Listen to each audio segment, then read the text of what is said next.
Chennai D நகரில் ஷாப்பிங்லாம் பண்ணிவிட்டு ஒரு தரமான பஃபே சாப்பிடணும் அப்படின்னு சொல்லிட்டு நினச்சிங்கன்னா நீங்கள் போக வேண்டிய இடம் தான் வந்து ஃப்ளெச்சாஸோ. ஃப்ளெச்சாஸோ பேரே வந்து ரொம்ப வித்தியாசமாக இருக்குது. இது வந்து ஸ்பானிஷில் வந்து லவ் அட் ஃபர்ஸ்ட் சைட் அப்படின்னு வந்து சொல்லுவாங்களாம். இந்த ரெஸ்டாரண்ட் வந்து பார்த்திங்கன்னா பேசிக்கலி ஹைதராபாத் பேஸ்ட். ஹைதராபாத்தில் மட்டுமே ஒரு 10 பிரான்ச் வச்சுருக்காங்க. டோட்டலாக ஆல் ஓவர் இந்தியாவில் ஒரு 15 பிரான்ச். ஸோ அதில் ஒரு பிரான்ச் தான் சென்னை டி நகரில் இருக்குது. இது ஹைதராபாத் பேஸ்டு அப்படின்றனாலே இங்கே வந்து நிறைய சவுத் இந்தியன் வெரைட்டி ஃபுட்டெல்லாம் வந்து இந்த பஃபேல வந்து இன்க்ளூட் பண்ணியிருக்காங்க.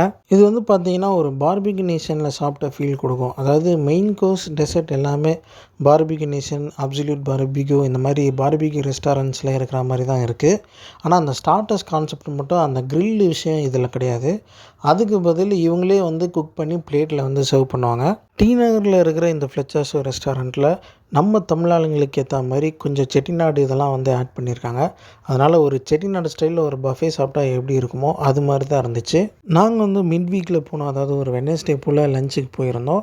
அப்போ வந்து பார்த்திங்கன்னா அதோட பஃபே ப்ரைஸ் வந்து 650 ப்ளஸ் டேக்ஸ். அந்த ப்ரைஸுக்கு கண்டிப்பாக ஒரு வர்த்தான பஃபேன்னு தான் நான் சொல்லுவேன். ஏன்னா இதில் வந்து நம்ம ஊர் ஐட்டம்ஸ் லைக் செட்டிநாடு ஃபுட் ஐட்டம்ஸ்லாம் நிறையா இருக்குது. இது கரெக்டாக எங்கே இருக்குதுன்னா பனங்கல் பார்க் ஆப்போசிட்டில் இருக்குது. ஜூடியோன்னு சொல்லிட்டு ஒரு துணி கடை இருக்குது. அதற்கு மேலே அதாவது 3rd ஃப்ளோரில் இந்த ரெஸ்டாரண்ட் இருக்குது. இதில் ஸ்டார்டர்ஸ் கான்செப்ட் வந்து எப்படின்னா நம்ம வந்து டேபிளில் உட்காந்துப்போம். அவங்க வந்து ஸ்டார்டர்ஸ்லாம் ஒன்று ஒன்றா வந்து சர்வ் பண்ணிகிட்டே வருவாங்க.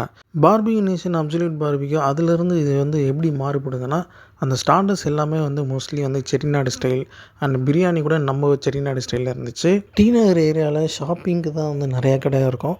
ஆனால் சாப்பிட்ணுன்னு நினச்சா பக்கத்துலேயே நியர்பை குட் ரெஸ்டாரண்ட்ஸ் வந்து ரொம்ப கம்மி தான். அந்த வகையில் இந்த இடம் வந்து பார்த்திங்கன்னா ஷாப்பிங் ஏரியா பக்கத்துலேயே இந்த ரெஸ்டாரண்ட் இருக்குது. இங்கே வந்து நிறைய லைவ் கவுண்டர்ஸும் இருக்குது. அதில் நம்ம வந்து எதாவது ஆர்டர் பண்ணால் அங்கேயே ரெடி பண்ணி கொடுப்பாங்க. குறிப்பாக சூஷி கவுண்டர்லாம் வந்து வச்சுருந்தாங்க. டெசர்ட்ஸ்னு வந்துட்டால் இந்த பார்பிக்யூ நேஷனில் இருக்கிற மாதிரியே குலாப் ஜாமுன், ஐஸ்கிரீம்னு சொல்லிட்டு அது மட்டும் இல்லாமல் நிறையா கேக்ஸ் அண்ட் ஸ்வீட்ஸும் வந்து வச்சுட்ருந்தாங்க. பொதுவாக பஃபே ரெஸ்டாரண்ட்ஸில் வந்து பார்த்திங்கன்னா ப்ரைஸ் வந்து மண்டே டியூஸ்டேயில் வந்து ரேட்டு ரொம்ப கம்மியாக இருக்கும்.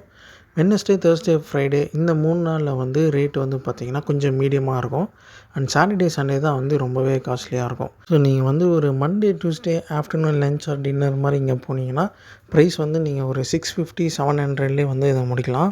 இல்லை ஒரு வீக்கெண்ட் மாதிரி தான் போனீங்க அப்படின்னா கண்டிப்பாக ஒரு 850, 900 அந்த மாதிரி சார்ஜ் ஆகும். இங்கே டெசர்ட்டில் கூட லைவ் கவுண்டர்லாம் வச்சுருந்தாங்க. பார்த்திங்கன்னா இங்கே வந்து குல்ஃபியை வந்து அதை அப்படியே மெல்ட் பண்ணி அதை வச்சு ஏதோ ஒரு ஃப்ரோசன் டெசர்ட் மாதிரி ஒன்று பண்ணிகிட்ருக்காங்க. அது இந்த வேஃபிலில் வச்சு சாப்பிடும்போது உண்மையிலேயே வேறு லெவலாக இருந்துச்சு. இது மாதிரியான ஒரு ரெஸ்டாரண்ட்ஸில் பொதுவாக ஸ்டார்டர்ஸ்னு வரும்போது கிரில்ட் ஐட்டம்ஸ் தான் வந்து வைப்பாங்க. இங்கே வந்து வச்ச கிரில்ட் ஐட்டம்லாம் வந்து பார்த்திங்கன்னா பிச்சி போட்ட கோழி, எறா வறுவல், ஃபிஷ் சுக்கா அப்படின்னு சொல்லிட்டு நம்ம ஊர் ஐட்டமும் வச்சுருந்தாங்க. அது போக ஆந்திராவில் ஃபேமஸ்ன்னு சொல்லிட்டு மிரப்பக்காயா கொடின்னு சொல்லிட்டு ஒரு டிஷ் வச்சுருந்தாங்க. அது நல்லா ஸ்பைஸியாக சூப்பராக இருந்துச்சு. அதே மாதிரி மெயின் கோர்ஸில் வந்து பார்த்திங்கன்னா நம்ம ஊர் ஸ்டைலில் மீன் குழம்பு, மட்டன் குழம்புன்னு முழுக்க முழுக்க நம்ம ஊர் ஸ்டைல்லே இருந்தது. அதெல்லாம் அன்லிமிட்டடாக நம்ம சாப்பிடும்போது உண்மையிலேயே சூப்பராக இருந்துச்சு. ஒரு டிஃப்ரெண்ட்டான ஒரு எக்ஸ்பீரியன்ஸ் மாதிரி தான் ஃபீல் ஆச்சு. இந்த ரெஸ்டாரண்ட்டோட டைமிங்ஸ் பார்த்திங்கன்னா காலையில் 11:30லேருந்து ஆரம்பித்து மத்தியானம் ஒரு 4 o'clock வரையும் போவோம். அண்ட் அதுக்கப்புறம் சாயங்காலம் 6:30க்கு ஆரம்பித்து நைட்டு ஒரு 11:30 வரையும் போவோம். நம்ம சேனலில் நிறையா ஃபுட் அண்ட் ட்ராவல் வீடியோஸ் தொடர்ச்சியாக வந்து போட்டுட்ருக்கோம். சென்னையில் இருக்கிற எல்லா பஃபே ரெஸ்டாரண்ட்ஸையும் எக்ஸ்ப்ளோர் பண்ணுற ஒரு மேரத்தான் மாதிரி நம்ம பண்ணிகிட்ருக்கோம்.